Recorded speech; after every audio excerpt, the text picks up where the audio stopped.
Hello everyone, स्वागत है आप सभी का विजडम IQ 247 पर। फ्रेंड्स, आज हम चर्चा करेंगे LT ग्रेड ज्योग्राफी के सेट 9 की।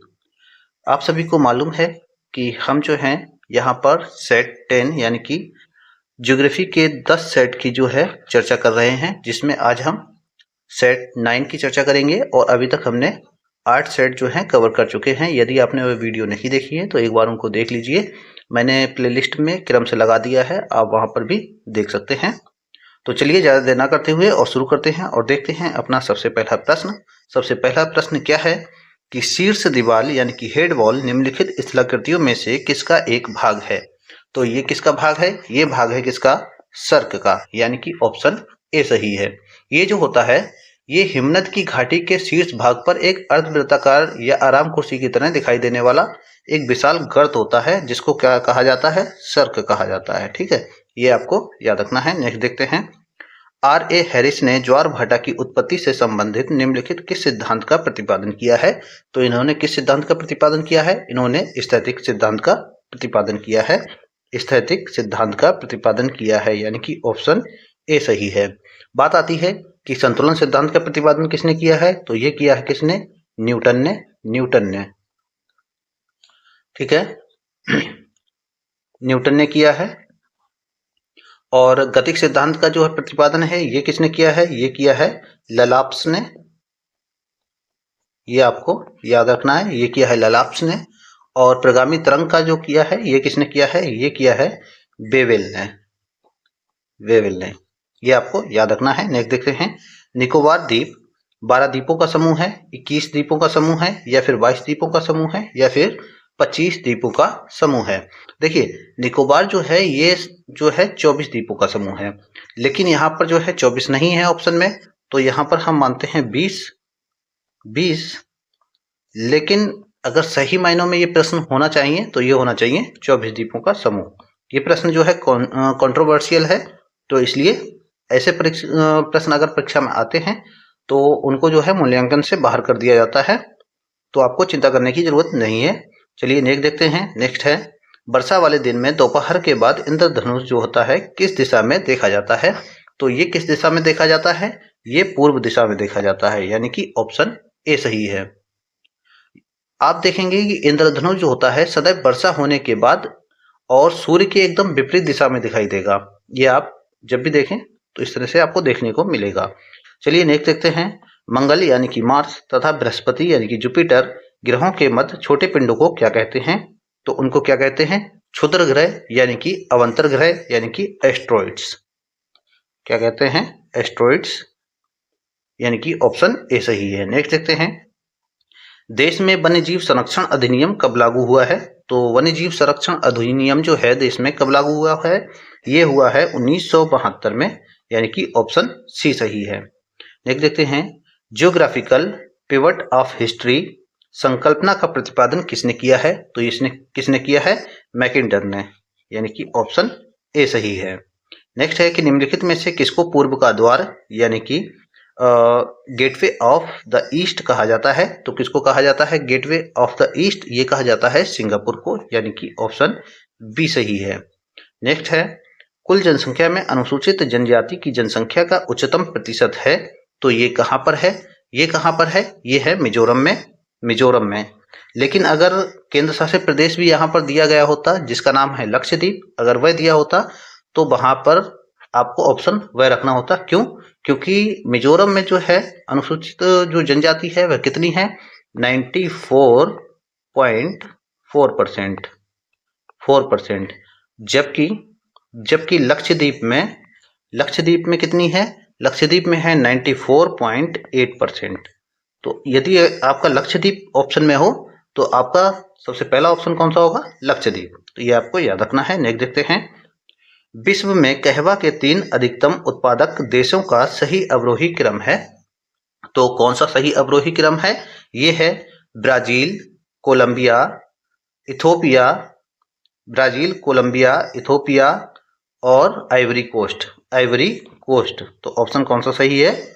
ऑप्शन बी सही है। ऑप्शन बी सही है। सॉरी, ऑप्शन बी नहीं है, ऑप्शन डी सही है। ऑप्शन डी सही है। ब्राजील, कोलंबिया, इथोपिया और आइवरी कोस्ट, ये जो है क्रम सही है, अवरोही क्रम। चलिए नेक्स्ट प्रश्न देखते हैं। अगला प्रश्न क्या है? अगला प्रश्न है सूची फर्स्ट को सूची सेकंड से सुमिलित करना है। एक में जो है सूची में कुछ देश दिए गए हैं और दूसरे में उनसे संबंधित जो प्रमुख उत्पादक चीजें हैं उनके बारे में बताया गया है। जैसे कि धान का देश किसको कहा जाता है? तो धान का देश जो है ये कहा जाता है थाईलैंड को। पैगोडा का देश किसको कहा जाता है? पैगोडा का देश कहा जाता है किसको? म्यांमार को। और अगर रबड़ की बात की जाए, रबड़ का देश किसको कहा जाता है? रबड़ का देश कहा जाता है मलेशिया को। और पूर्व का प्रवेश सिंगापुर, अभी आप पढ़ के आए हैं तो ये आपको मालूम होना चाहिए। चलिए देखते हैं। ए का थर्ड, बी का फर्स्ट और सी का सेकंड और डी का फोर्थ, यानी कि ऑप्शन ए सही है। नेक्स्ट प्रश्न है, ये आपको सभी को मालूम होना चाहिए, महत्वपूर्ण प्रश्न है, बार बार पूछा जाता है। आम्र बौछार है, आम्र बौछार क्या है? क्या ये चक्रवाती वर्षा है या फिर पर्वतीय वर्षा है, मानसून पूर्वी वर्षा है, आम के बाग में कृत्रिम वर्षा है? तो इनमें से कौन सा ऑप्शन सही होगा? मुझे लगता है सभी लोगों ने बता दिया होगा। तो ये जो है मानसून पूर्वी वर्षा है, मानसून पूर्वी वर्षा है। एक बार समझ लीजिए कि आम्र बौछार जो होती है ये दक्षिण भारत में मानसून के पूर्व होने वाली, यानी मानसून से पहले होने वाली वर्षा है। और ये आम और कहवा के लिए बहुत ज्यादा लाभदायक जो है बारिश मानी जाती है, यानी कि वर्षा मानी जाती है। ये जो प्रश्न है जनजातियों से संबंधित है, आप लोग इसको करने का प्रयास कीजिए, क्योंकि ये प्रश्न मैं आपको कई बार बता चुका हूं और महत्वपूर्ण है। बार बार जो है इस तरह के प्रश्न आते हैं। तो मुंडा जनजाति कहाँ से संबंधित है? ये संबंधित है झारखंड से। टोडा जनजाति तमिलनाडु से है संबंधित। देखिए सबसे पहले आप 2 लगाने का प्रयास कीजिए, उससे अपने ऑप्शन को चेक कीजिए क्या ये सही हो रहा है। ए का सी, ए का थर्ड और बी का फर्स्ट, ए का थर्ड बी का फर्स्ट, यानी कि 2 में है, अभी हमारा नहीं हो सकता। तो अब हम देखेंगे खासी कहाँ की जनजाति है? ये है मेघालय की। और गोंड जो है ये मध्य प्रदेश की है।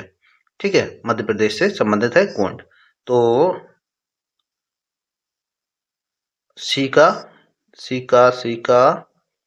का फोर्थ और डी का सेकेंड, यानी कि ऑप्शन डी सही है। चलिए नेक्स्ट देखते हैं। वायुमंडल की निम्नांकित गैसों में से कौन परावैंगनी किरणों को अवशोषित करती है? इनमें से कौन सी गैस है जो परावैंगनी किरणों को अवशोषित करती है? महत्वपूर्ण है और इजी है, बार बार पूछा जाता है। ओजोन, यानी कि ऑप्शन डी सही है। टेरारोक्सा मिट्टी में पाई जाती है। तो टेरारोक्सा जो मिट्टी है कहाँ पाई जाती है? ये कहाँ पाई जाती है? टेरारोक्सा ये पाई जाती है ब्राजील के पराना और साओ पोलो क्षेत्र में, ब्राजील में, यानी कि ऑप्शन ए सही है। नेक्स्ट है मेघालय की गारो, खासी एवं जयंतिया पहाड़ियां संरचनात्मक दृष्टि से संबंधित है। तो ये किससे संबंधित है? ये संबंधित है प्रायद्वीपीय पठार से, यानी कि ऑप्शन सी सही है।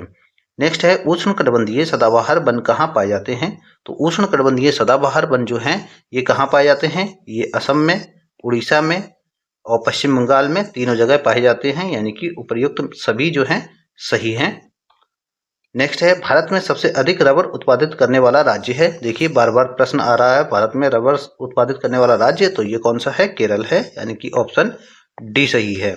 चलिए नेक्स्ट देखते हैं। चावल किस प्रकार की जलवायु का पौधा है? तो चावल जो है ये उष्ण आर्द्र जलवायु प्रकार का पौधा है। और इसके अगर हम तापमान की बात करें तो इसको तापमान की कितनी आवश्यकता होती है? 24 से 27 डिग्री जो है तापमान की आवश्यकता होती है। और बारिश की बात करें तो बारिश 125 से 200 सेंटीमीटर तक बारिश की आवश्यकता होती है। चलिए नेक्स्ट देखते हैं। किसने कहा कि वनस्पति जलवायु का सही मापदंड है? तो ये किसने कहा था? ये कहा था कोपेन ने। जो हम पढ़ते हैं कोपेन के जलवायु का वर्गीकरण का सिद्धांत हम पढ़ते हैं, तो किसने कहा था? ये कोपेन ने कहा था। किस ग्रह को जल ग्रह अथवा नीला ग्रह कहा जाता है? इसमें बताने की आवश्यकता नहीं है, ये है पृथ्वी, यानी कि ऑप्शन ए सही है। नेक्स्ट है रवण, रोजवुड, ताड़ एवं महोगनी वृक्ष निम्न में से किस एक से संबंधित है? तो ये किससे संबंधित है? देखिए रवण, रोजवुड, ताड़, महोगनी वृक्ष निम्न में से किस एक से संबंधित है? अगर आपने पिछली वीडियो देखी है तो मुझे लगता है यहाँ पर आप 80% जो प्रश्न है आप ऐसे ही हल कर जाएंगे, आपको किसी को जो है ऑप्शन पता करने की आवश्यकता नहीं है। तो ये किससे संबंधित है? उष्णकटिबंधीय मानसूनी वनों से, उष्णकटिबंधीय मानसूनी वनों से यानी कि सदाबहार वनों से, सदाबहार वनों से, सदाबहार वनों से है यानी कि ऑप्शन डी सही है, ऑप्शन डी सही है। मानसूनी नहीं, सदाबहार वनों से है, तो ऑप्शन डी सही है। नेक्स्ट देखते हैं, आइसोटीम का प्रयोग निम्न में से किस विद्वान ने किया है? देखिए, अगर आप परीक्षा में बैठे तो आपको चार जो ऑप्शन दिए गए हैं उनको एक बार पढ़ लेना है। पहला ही ऑप्शन देख के टिक नहीं लगाना है, इसलिए चारों ऑप्शन पढ़ लेना है, उसके बाद आपको टिक करना है। आइसोटिम का प्रयोग निम्न में से किस विद्वान ने किया है? तो आइसोटिम का जो है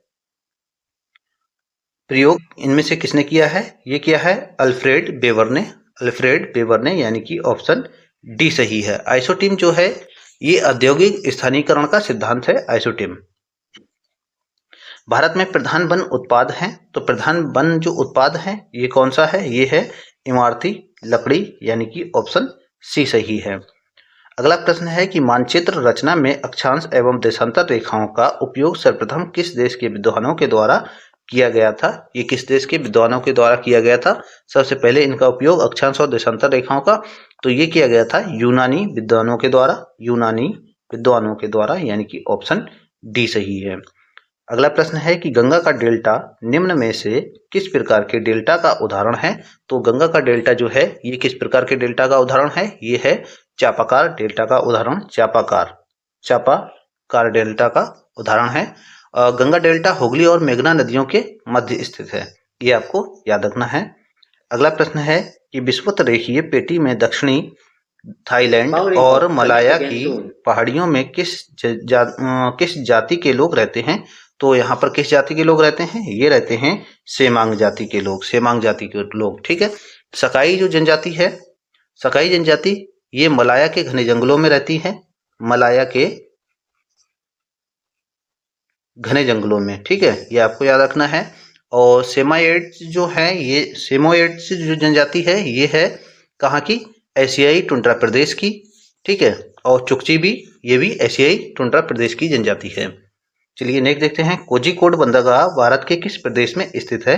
तो कोझिकोड बंदरगाह जो है ये कहाँ पर स्थित है? ये केरल राज्य में स्थित है। निम्नलिखित में से कौन सा द्वीप भारत और श्रीलंका के मध्य स्थित है? भारत और श्रीलंका के मध्य कौन सा द्वीप स्थित है? ये तो सभी को मालूम होना चाहिए, ये है रामेश्वरम, ठीक है। और अगर हम बात करें एलिफेंटा दर्रा जो है, एलिफेंटा दर्रा है ये किसके मध्य स्थित है? ये स्थित है श्रीलंका में। कहाँ पर स्थित है? श्रीलंका में। एलिफेंटा दर्रा जो है ये श्रीलंका में स्थित है। और न्यू मूर द्वीप जो है ये कहाँ पर स्थित है? ये स्थित है गंगा नदी के मुहाने पर स्थित है न्यू मूर द्वीप, ये भी आपको याद रखना है, यहाँ से भी प्रश्न पूछा जा सकता है। और लक्षद्वीप कहाँ पर है? ये स्थित है कहाँ? अरब सागर में, लक्षद्वीप अरब सागर में। चलिए अगला प्रश्न देखते हैं, विश्व में थल क्षेत्र की औसत ऊंचाई कितनी है? तो थल क्षेत्र की औसत ऊंचाई जो है 840 मीटर। और अगर महासागरीय खड्ड की गहराई की बात करें तो ये कितनी है? 3800 मीटर। दोनों आपको याद रखना है। नेक्स्ट है, अटाकाम का मरुस्थल स्थित है, यानी कि अटाकाम मरुस्थल कहाँ पर स्थित है? तो ये स्थित है दक्षिणी अमेरिका में। अटाकामा मरुस्थल जो है दक्षिणी अमेरिका में है। बार बार प्रश्न यहाँ से पूछा जाता है, महत्वपूर्ण मरुस्थल है, आप लोग इसको याद रखिए। चलिए नेक्स्ट देखते हैं, विषुवत रेखा के निकट स्थान विशेष पर ज्वार भाटा के समय में अंतर होता है। तो क्या पूछा गया है? विषुवत रेखा के निकट स्थान विशेष पर ज्वार भाटा के समय में अंतर कितना होता है? तो ये होता है 12 घंटे 26 मिनट के आसपास अंतर होता है। 12 घंटे 26 मिनट। ऑप्शन देख लेते हैं, ऑप्शन क्या कहता है? 12 घंटे 26 मिनट, ठीक है। ऑप्शन सी सही है। मैं आपको यहाँ पर एक चीज और बता देता हूँ कि चंद्रमा और सूर्य की आकर्षण जो शक्तियां होती हैं उनके कारण जो होता है सागरीय जल ऊपर उठने लगता है और नीचे गिरता है। इसी को हम क्या कहते हैं? ज्वार भाटा कहते हैं। जल जब ऊपर उठता है तो उसको क्या कहा जाता है? ज्वार कहा जाता है। और जल जब नीचे गिरता है यानी कि वापस लौटता है पीछे की ओर तो उसको क्या कहा जाता है? भाटा कहा जाता है। ये आपको याद रखना है। चलिए नेक्स्ट देखते हैं, भारत के किस प्रदेश में कोयला का सर्वाधिक सुरक्षित भंडार है? तो कोयला का सर्वाधिक सुरक्षित भंडार कौन से प्रदेश में है? तो सबसे अधिक जो सुरक्षित भंडार है भारत में, तो ये है झारखंड में। झारखंड में, लेकिन ऑप्शन में झारखंड नहीं है। अगर हम दूसरे नंबर की बात करें तो दूसरा है उड़ीसा में।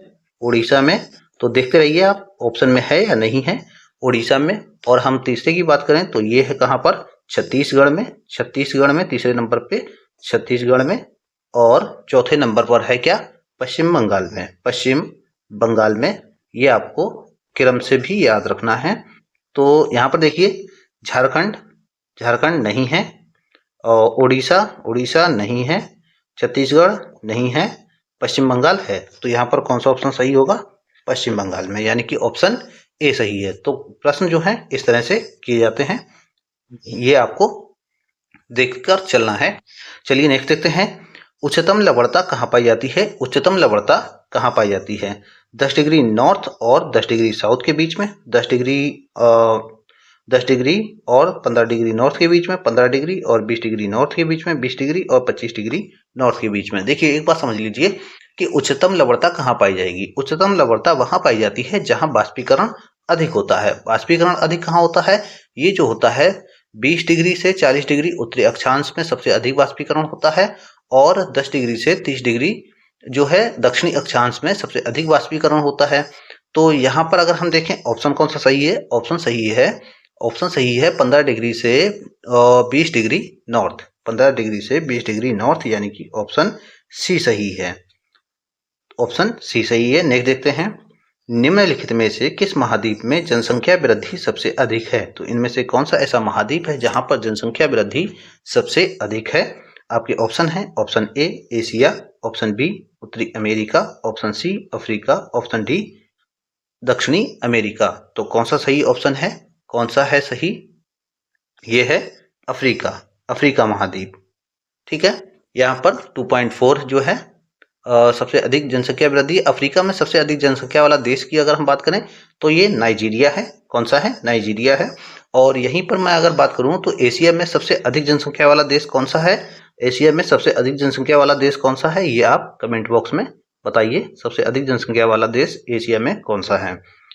नेक्स्ट है, जब रेत की आपूर्ति कम हो और हवा की दिशा स्थिर हो तब कौन से ड्यून्स यानी कि रेत के टीले का विकास होता है? तो ये कौन से रेत के टीले का विकास होता है? ये होता है अनुदैर्ध्य रेत के टीले का विकास। अनुदैर्ध्य रेत के टीले का विकास होता है ऐसी स्थिति में। ऑप्शन ए सही है। अगला प्रश्न है, एक उष्णकटिबंधीय चक्रवात में हवा की अधिकतम गति कहाँ पर पाई जाती है? तो हवा की जो है अधिकतम गति ये कहाँ पर पाई जाती है? ये पाई जाती है केंद्र के चारों ओर, यानी कि आईवाल। केंद्र के चारों ओर, यानी कि आईवाल। ऑप्शन सी सही है। निम्न में से कौन सा एक जैव जनित सागरीय अवसाद है? तो जैव जनित सागरीय अवसाद कौन सा है इनमें से? ये है डायटम उज। डायटम उज, यानी कि ऑप्शन बी सही है। ऑप्शन बी सही है। और इसका निर्माण जो होता है अत्यंत जो सूक्ष्म पौधे होते हैं उनके द्वारा होता है। अगला देखते हैं, निम्नलिखित में से कौन सा एक प्रदेश सांस्कृतिक दृष्टि से भारत के निकट है तथा जातीय दृष्टि से चीन से संबंधित है? तो ये जो है कौन सा देश है आपको बताना है। आपके ऑप्शन है, ऑप्शन ए मध्य एशिया, ऑप्शन बी है पोलिनेशिया, ऑप्शन सी है मंगोलिया, ऑप्शन डी है दक्षिणी पूर्वी एशिया। तो ये कौन सा है? दक्षिण पूर्वी एशिया, यानी कि ऑप्शन डी सही है। चलिए नेक्स्ट देखते हैं कि निम्नलिखित में से कौन एक जलवायु परिवर्तन का संकेतक नहीं है? इनमें से कौन है जो जलवायु परिवर्तन का संकेतक नहीं है? ये है प्रस्तर वलय। प्रस्तर वलय, यानी कि ऑप्शन डी सही है। अगला प्रश्न है, सूची फर्स्ट को सूची सेकंड से सुमेलित करना है। सूची फर्स्ट को सूची सेकंड से सुमेलित करना है। तो देखिए, राउरकेला कहाँ पर स्थित है? कौन सी नदी पर? ये स्थित है ब्राह्मणी नदी पर। ब्राह्मणी नदी पर। टाटा जो है, टाटा ये स्थित है स्वर्णरेखा नदी पर। टाटा स्वर्णरेखा नदी पर। विश्वेश्वरैया जो है ये कहाँ पर स्थित है? ये स्थित है भद्रावती नदी पर। भद्रावती नदी पर। बोकारो जो है ये दामोदर नदी पर स्थित है। तो इसके अकॉर्डिंग हमारा कौन सा ऑप्शन सही होगा? यानी कि ए का 3 और बी का 1 और सी का 4। तो यहीं से देख लेते हैं, ए का 3, बी का 1, सी का 4, यानी कि ऑप्शन जो है कौन सा सही है? ऑप्शन ए सही है। चलिए नेक्स्ट देखते हैं, निम्न में से कौन सा एक पारिस्थितिक तंत्र के विषय में सही नहीं है। इनमें से कौन सा है एक जो पारिस्थितिक तंत्र के विषय में सही नहीं है। आइए देखते हैं, यह एक कार्यशील इकाई होता है। क्या ये एक कार्यशील इकाई होता है? जी हाँ, पारिस्थितिक तंत्र जो है कार्यशील इकाई होता है। यह एक बंद तंत्र होता है? नहीं, बंद तंत्र नहीं होता है, बल्कि यह कैसा होता है? खुला तंत्र होता है।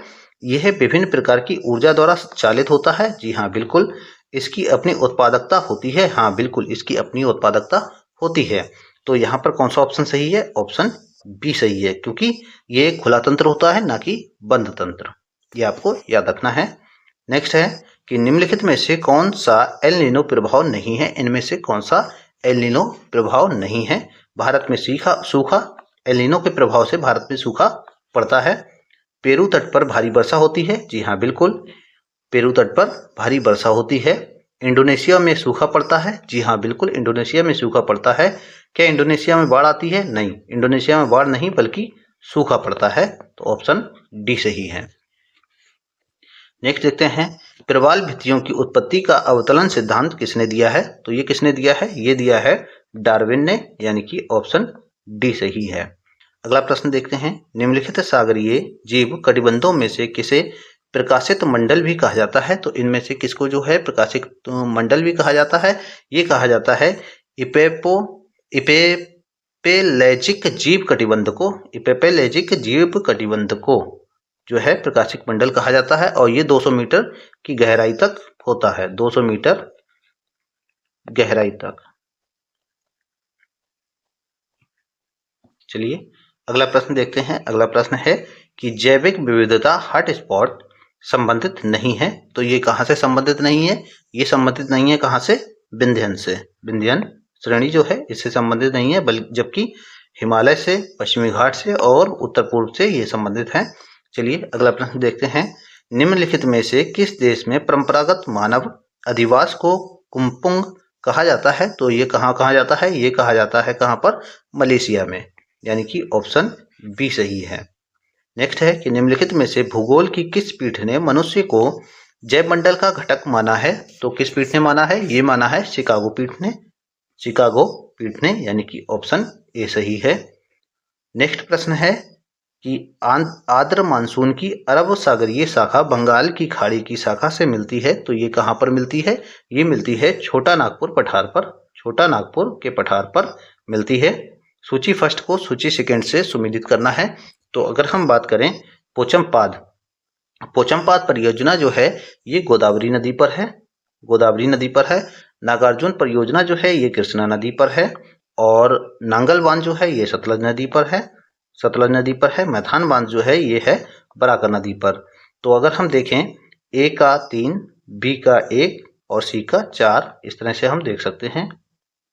तो यहाँ पर कौन सा ऑप्शन सही होगा? ऑप्शन ए सही है, ऑप्शन ए सही है। चलिए देखते हैं अगला, जेट स्ट्रीम का अधिकतम औसत वेग पाया जाता है। तो ये जो है कहाँ पाया जाता है? अधिकतम औसत वेग ये पाया जाता है उपोष्ण कटिबंधीय उच्च वायुदाब पेटी के ऊपर, उपोष्ण कटिबंधीय उच्च वायुदाब पेटी के ऊपर, यानी कि ऑप्शन बी सही है, ऑप्शन बी सही है। अगला प्रश्न देखते हैं। अगला प्रश्न है, निम्नलिखित में से कौन विश्व का व्यस्तम महासागरीय व्यापार मार्ग है? तो इनमें से कौन सा है? ये है उत्तरी अटलांटिक मार्ग, यानी कि ऑप्शन बी सही है। नेक्स्ट प्रश्न है कि निम्नलिखित में से किस बायोम में शीतानुकूलित प्रकार की वनस्पति मुख्य रूप से पाई जाती है? तो ये जो है किस बायोम में पाई जाती है? ये पाई जाती है आर्कटिक टुंड्रा बायोम में, टुंड्रा बायोम में, आर्कटिक टुंड्रा बायोम में, यानी कि ऑप्शन ए सही है। यहाँ पर काई, लाइकेन और जंगली फूल वाली झाड़ियां आदि जो है पाई जाती हैं। लेकिन ये टैगा से भिन्न होती हैं। देखिए टैगा जो होते हैं, ये जो त्रिकोणीय आप वृक्ष देखते होंगे, त्रिकोणीय वृक्ष देखते होंगे ये इस तरह से पहाड़ों पर, तो ये जो है टैगा वन है। और जो लाइकेन है, फर्न है और जंगली जो काई वगैरह है, तो इस तरह की जो वनस्पतियां पाई जाती हैं टुंड्रा वनों में पाई जाती हैं। ठीक है, चलिए अगला प्रश्न देखते हैं। भूगोल एक क्षेत्र विवरणी विज्ञान है, निम्नलिखित में से किसने इसकी व्याख्या की है? तो ये किसने की है? ए हेटनर ने, ए हेटनर ने, यानी कि ऑप्शन ए सही है। आखिरी प्रश्न हमारा है, निम्नलिखित में से कौन ठंडी महासागरीय धारा नहीं है? इनमें से कौन सी जो है ठंडी महासागरीय धारा नहीं है? यानी कि जो अगुलहास धारा है ये गर्म महासागरीय धारा है, गर्म महासागरीय धारा है, जबकि बेंगुएला धारा, कनारी धारा और अम्बोल्ड धारा जो है ये ठंडी जल धाराएं हैं। तो इस प्रकार अभी हमने 55 प्रश्न जो हैं डिस्कस किए हैं। अब आगे के 5 प्रश्न आपको करने हैं, तो इस तरह से 60 प्रश्न आपके कवर हो जाते हैं। तो आगे के 5 प्रश्न देख लेते हैं। कोपन के जलवायु वर्गीकरण में BWH दर्शाता है, तो ये किसको दर्शाता है? आप लोग ऑप्शन देख लीजिए और जो ऑप्शन सही है उसका जो है आंसर कमेंट बॉक्स में दीजिए। चलिए नेक्स्ट देखते हैं, निम्नलिखित में से कौन सा पंजाब डेल्टा का उदाहरण है? तो इनमें से कौन सा पंजाब डेल्टा का उदाहरण है? आपके ऑप्शन इस तरह से हैं, आप देख लीजिए, वीडियो को पॉज करके आप देख लीजिए और उसका जो है कमेंट बॉक्स में आंसर दीजिए। निम्नलिखित में से कौन सा उच्च पारिस्थितिकीय उत्पादन का प्रदेश है? तो आपके ऑप्शन जो है इस तरह से हैं। नेक्स्ट है, दो पारिस्थितिक तंत्रों के मध्य के संक्रमण क्षेत्र को क्या कहा जाता है? बायोम कहा जाता है, बायोटोप कहा जाता है या फिर इकोटोन कहा जाता है? यह उपयुक्त में से कुछ भी नहीं कहा जाता है। अगला प्रश्न देख लेते हैं। अगला प्रश्न है कि निम्नलिखित में से कौन सा ग्रामीण अधिवासियों का कार्य है? तो ग्रामीण अधिवासियों का कार्य कौन सा है? वानिकी एवं खनन है या फिर दुग्ध व्यवसाय है या फिर मछली पालन है या फिर उपयुक्त सभी है। तो इस तरह से 60 प्रश्न हमारे कवर हो जाते हैं और सेट 9 भी हमारा कंप्लीट होता है। और अगला जो है अंतिम सेट जो है 10 है, सेट 10 है। और यहाँ पर आपने एक चीज देख ली होगी कि लगभग 90% जो प्रश्न हैं वह पिछले ही सेटों से उठाए आए हैं, इसमें दिए गए हैं। यानी कि इस तरह से आप समझ सकते हैं कि यदि आप एक उस क्रम पर जब पहुंच जाते हैं तो प्रश्नों की पुनरावृत्ति की शुरुआत हो जाती है। यानी कि आप जो है एक चरम सीमा पर पहुंचकर और प्रश्न की पुनरावृत्ति को देखते हैं। तो कैसी लगी आपको ये वीडियो? आप लोग कमेंट बॉक्स में जरूर बताइए। ऐसी ही अन्य वीडियो के लिए हमारे चैनल विजडम IQ को अभी सब्सक्राइब कर लीजिए। Thank you.